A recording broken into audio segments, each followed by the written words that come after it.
Hi, Todd VanDenburg here with VanDenburg Capital Management and another Uncommon Sense update. So, we're about to start seeing some data regarding second quarter GDP. And before I go into what that data might be and what it might look like, I do want to explain real quickly what GDP is. It stands for Gross Domestic Product. And it's basically if you add in consumer spending, consumption, with business investment, and government spending, and then you net out exports and imports, you come up with what the gross domestic product of the United States is.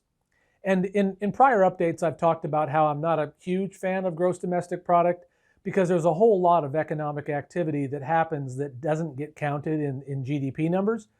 But the second quarter GDP is about to come out, and by all accounts, it's going to look horrible. And horrible in a way, as this chart shows, that's going to be way worse than anything anybody who's probably alive today has ever seen.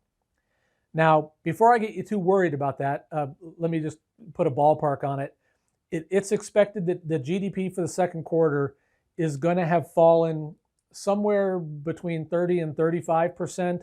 Some people are predicting even higher. In fact, about 6 weeks ago, even the Federal Reserve's own tool for calculating GDP thought that the GDP would fall in the second quarter by about 53%.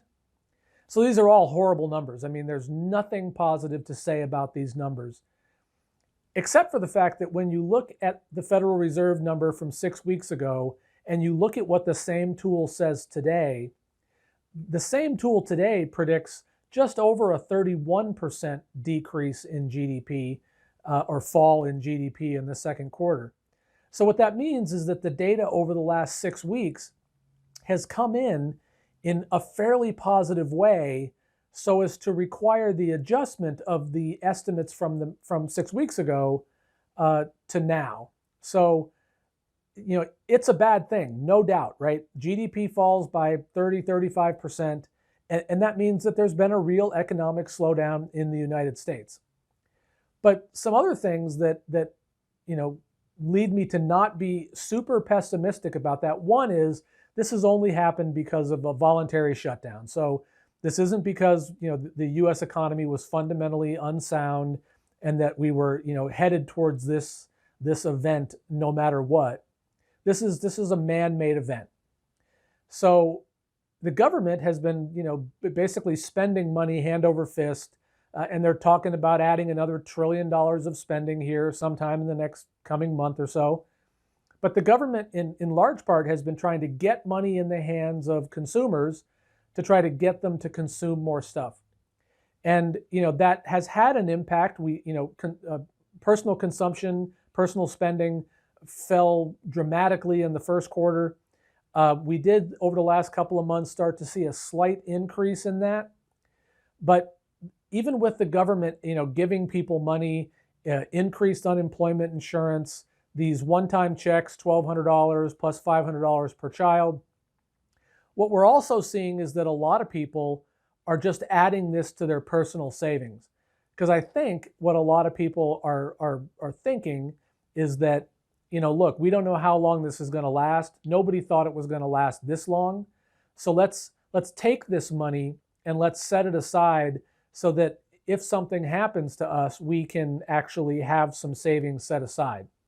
Now, if you're unemployed, these $1,200 checks that we might see another one of here in the next, again, month or so. If you're unemployed, you're probably going to spend that money. But if your job allows you to work from home, or you're going to work, and you're allowed to basically, make the money and live the life, that you had been living before as far as work goes, this $1,200 doesn't make it into the economy. It probably makes it into your savings account. So really, I've said this in prior updates, the one thing that's going to change all of this is we're going to get more and more people back to work. We're going to see how many of the 130 plus thousand businesses that have been shut down will remain shut down after we find either cures or treatments for COVID-19. So how many of those businesses will come back and rehire, many of the people who've been put on unemployment?